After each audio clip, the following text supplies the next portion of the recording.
So Shield wants to combine with the Fantastic Four's future foundation. Let's talk about it. So new Fantastic Four, they start off, they beat up some aliens trying to conquer the dimension. Usual activities, they're not important. But we go on. Maria Hill, she's talking to them.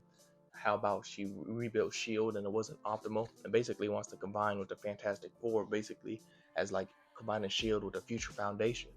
And the Fantastic Four, Johnny especially, she's like, how can we trust you? And she's like, well, I'm putting a lot of trust in you. You're dangerous. Imagine how much you could do to the world. And Johnny's like, I wouldn't even know how to destroy the world. And she's like, you can burn the environment.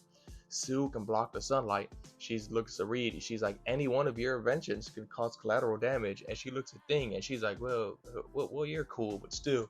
And Thing, well, yeah, there's probably a lot of people that could just handle Thing if he starts smashing stuff. But speaking of smashing stuff, Thing needs to take himself to Kentucky with that whole Hulk monster world going on. He's needed in the fields. But yes, they going afterwards. This guy, a wingless wizard, yeah, he goes, hacks into Reed's security in the Baxter building. And Reed is, bamboozled. So, they beat him, obviously. But Reed's bamboozled as to how he did it. So he's looking at his code. He's not wondering how. So he basically explains to Franklin, because Franklin and Val bring up how Val usually figures stuff out when she explains it to Franklin, since she has to simplify it. So Reed's explaining how encryption works, this and that, how computers can't actually generate something random, it's still deterministic. And so he's using like background cosmic radiation from the universe itself to, make actual randomness in his security encryptions.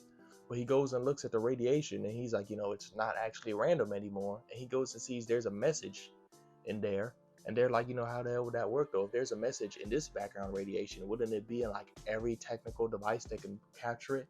So, they look to see how specifically attuned to theirs and what happened. And it's a message from Galactus that says, find Susan Storm.